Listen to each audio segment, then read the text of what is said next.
Hi guys, hope that you're all doing well. Today's lesson is about analysis and interpretation of financial statements in grade 12 accounting.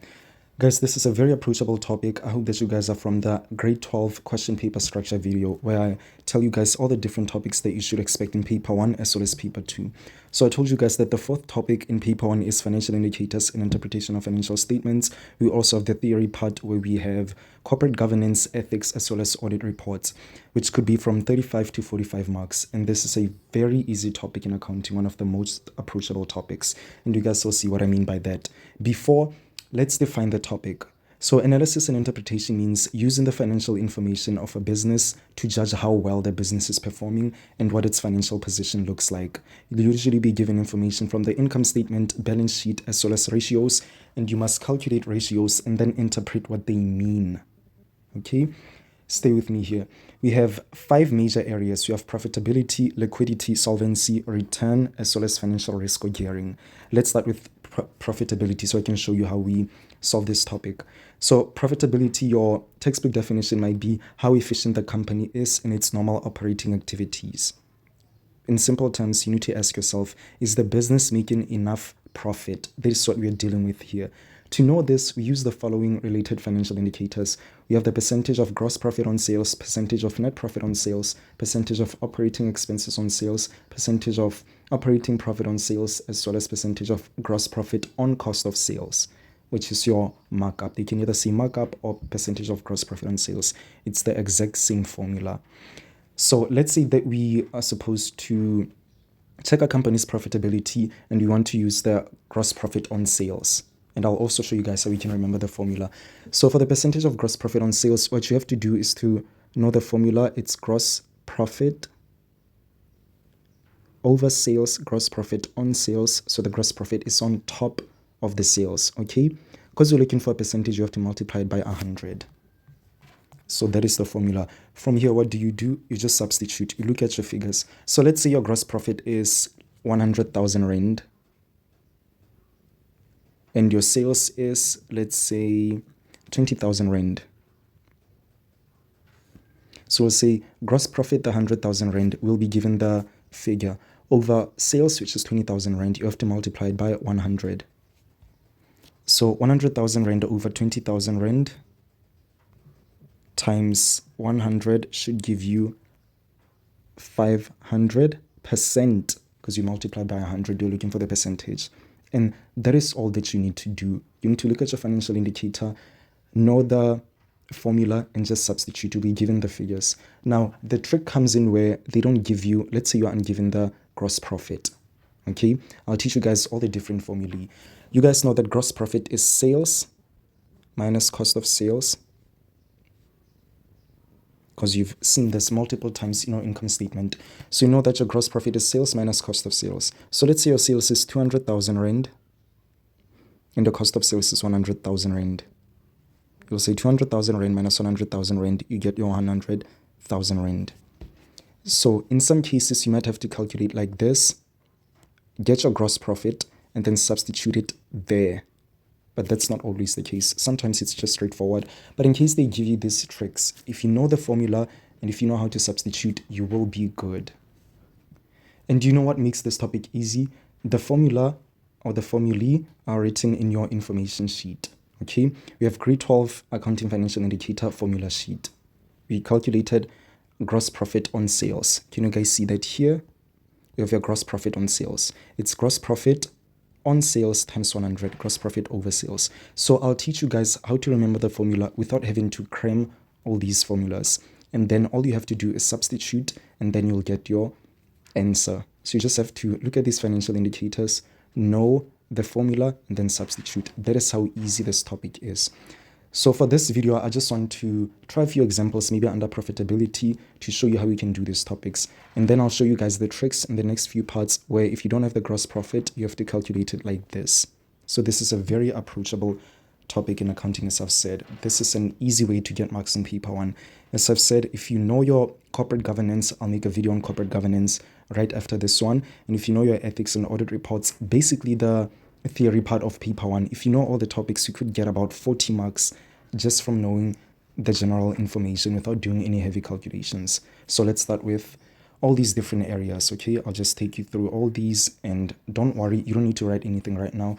As soon as you write, I'll go to my notes app so that you can see exactly what you have to copy in your notebook. This video is proudly brought to you by McDonald's. Download the McDonald's app today and start earning points every time you order your favorite meals. The more points you collect, the closer you get to exciting rewards like free burgers, desserts, drinks, and more. Simply order through the app, collect points, and redeem them for delicious treats once you've reached the required threshold. Get the McDonald's app now for more information and start enjoying rewards with every bite. So we have area of analysis, description, as well as related financial indicators. Let's start with profitability. How efficient the company is in its normal operating activities. What you should ask yourself is the business making enough profit? Now, to know this, you have to use the following financial indicators, the ones that I've mentioned. Now let's move to liquidity. The textbook definition, the ability of a company to pay off all its immediate or short-term debts. That one's kind of straightforward. So you can ask yourself, can the business pay its short-term debts? This is what we're dealing with in liquidity. To know that, we use the following financial indicators. We have current ratio, asset test ratio, net current assets, turnover rate of stock, debtors collection period, creditors payment period, as well as average period of stock on hand. You know all these indicators as well as their formulas or their formulas. Let's move to solvency, the ability of a company to pay off all its debts. This textbook definition is quite straightforward. So in solvency, you have to ask yourself, can the business pay all its debts in the long term? We have solvency ratio as well as net assets. Now let's move to return. Textbook definition, are the shareholders earning a fair amount on their investment? What should you ask yourself? Are the owners getting a good return on the investment? How do you know this? Use the following financial indicators. Return on average shareholders' equity, earnings per share, dividends per share, as well as net asset value. Let's move to the last area, your financial risk or gearing. Textbook definition, to what extent is the company financed by loans or borrowed money compared to its own capital? What should you ask yourself? How much does the business depend on borrowed money? To know this, use the debt or equity ratio as well as the percentage of return on capital on total capital employed. So you have to know all these indicators, the formulas in the information sheet, and then I'll teach you guys what all these financial indicators mean as well as how to compare. From there, you will know everything about analysis and interpretation and accounting. Let's move to profitability. Oh, and if you want a copy of this document, you can always text us on WhatsApp or send us an email. So let's start with profitability. We have percentage of gross profit on sales. Let's define profitability first. Please make sure that you write this in your notebook. So profitability measures how effectively a business generates profit from its sales and operations. Okay? Profitability measures how effectively a business generates profit from its sales and operations. So let's imagine that we own a shop and we sell 100,000 Rand worth of products. This is just an example. Let's say that we own a shop and we sell 100,000 Rand worth of products. After paying all of our expenses, you have 20,000 Rand profit. That means the business is profitable, meaning after you pay for all your expenses, you're left with 20,000 Rand. It's a profit because you have 20,000 Rand remaining. So that means the business is profitable. But in profitability, we also want to know, is the 20,000 Rand a good profit compared with the 100,000 Rand sales? Remember, we made sales that are worth 100,000 Rand. So we want to know profitability. Is the 20,000 Rand a good profit compared with the 100,000 sales? This is where profitability ratios help us. Let's look at our ratios again.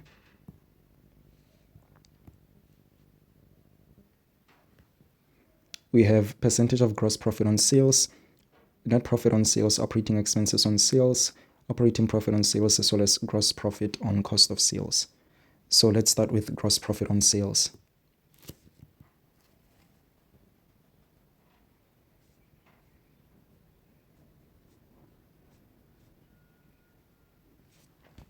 So what is the gross profit on sales formula? Remember, it's the percentage. So what is the gross profit on sales formula? Can you guys see that it says gross profit on sales? So a formula should be gross profit on top of sales. You're looking for the percentage, so you have to multiply by 100. So it's gross profit on top of sales. Don't forget your 100 as you're dealing with percentages. So in your formula sheet, let me show you guys. Here's your gross profit on sales. Can you see that it says grade 12 accounting financial indicator formula sheet?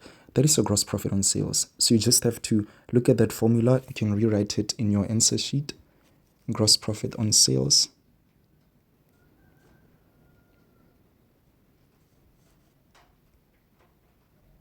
times 100. So for example, let's say our sales are worth 500,000 Rand. And our gross profit is 200,000 Rand. How do we do this? We just have to substitute. We have gross profit, which is 200,000 Rand. You have to write your 200,000 Rand in the numerator over sales, which is 500,000 Rand, times 100. When you punch 200,000 Rand over 500,000 Rand times 100 in your calculator, you should get 40. However, remember that it's 40%.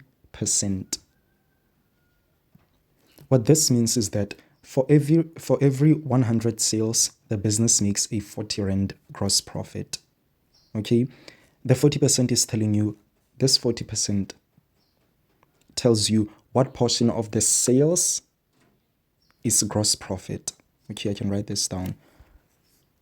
I wrote the notes here for you guys, but you can always request a document that has every single thing that I'm saying. Okay, that way it's easier for you to navigate all these questions.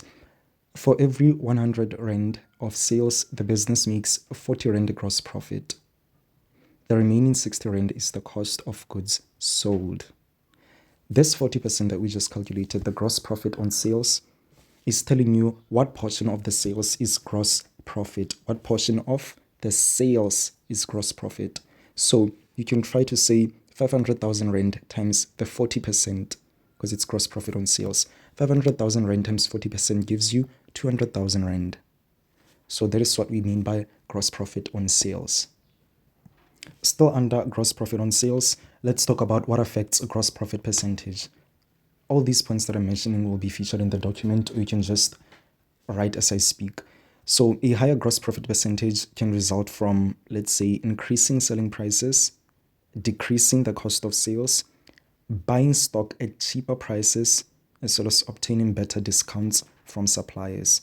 All of those things can help you to get a higher gross profit percentage. That is what the company wants. You always want a higher gross profit percentage. Okay?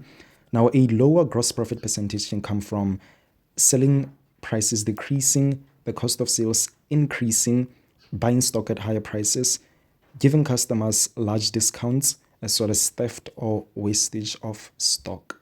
So you always want a higher gross profit percentage. Now let's move to operating expenses on sales. Operating expenses on sales, we're looking for the percentage. So it's operating expenses on top of sales, and you have to multiply by 100%. So here in our formula sheet, we can see that we have operating expenses on sales times 100 over 1, which is just times 100. So that is your formula. In case you forget that it's just operating expenses on sales, when you go to your formula sheet, this should be familiar. Now let's write the formula. It's operating expenses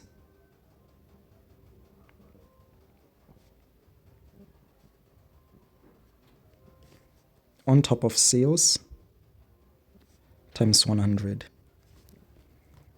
For example, let's say our operating expenses are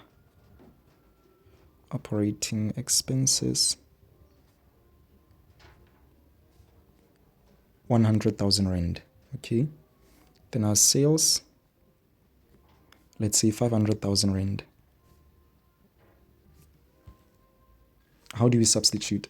Here we have operating expenses. It's 100,000 Rand. So you will say 100,000 Rand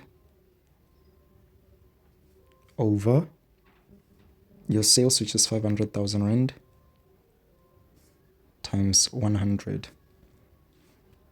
100,000 Rand over 500,000 Rand times 100 should give you 20%. So what this means is that For every 100 Rand of sales, 20 Rand is used to cover the operating expenses. Or how can you see this? We'll say 500,000 Rand times 20% should give you 100,000 Rand.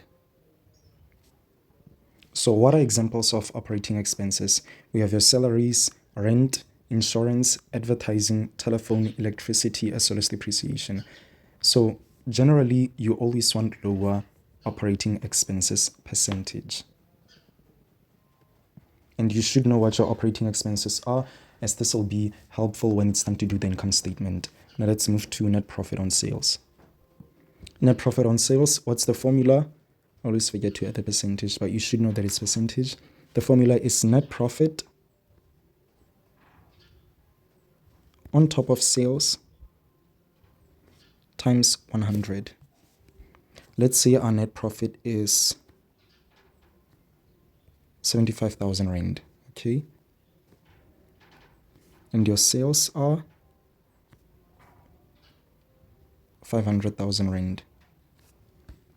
Now let's substitute. What's our net profit? 75,000 Rand over your sales, 500,000 Rand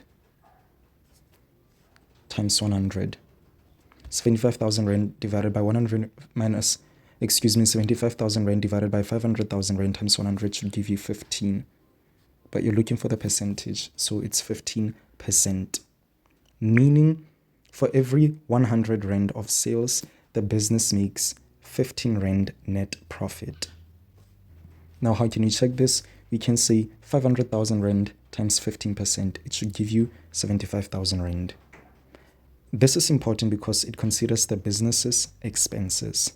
And I know you guys might be thinking that we've been substituting. What if you're not given the net profit? For now, I just want you to take you guys through all the formulas so that you can have a proper formula sheet, know how to substitute, and then we'll come to different formulas like when I showed you the gross profit on sales, that if you don't have the gross profit, it'll be sales minus cost of sales. I'll come to that part. For now, let's just focus on the basics and substitute.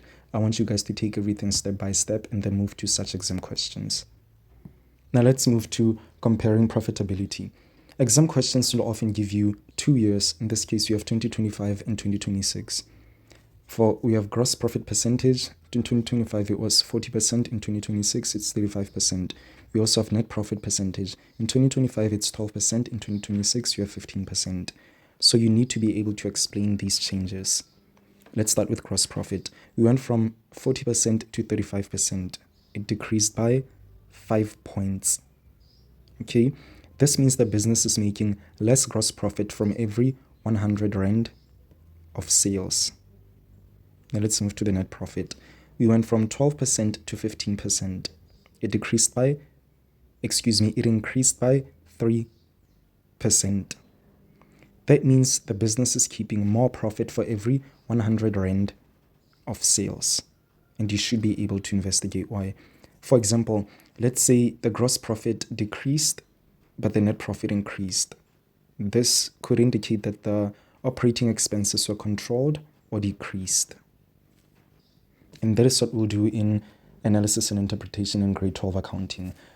I hope to see you guys in the next lesson. Thank you for watching. Please like and subscribe. We're the top learners of classes in session, and we have received 1,000 Rand cash prize for our academic journey.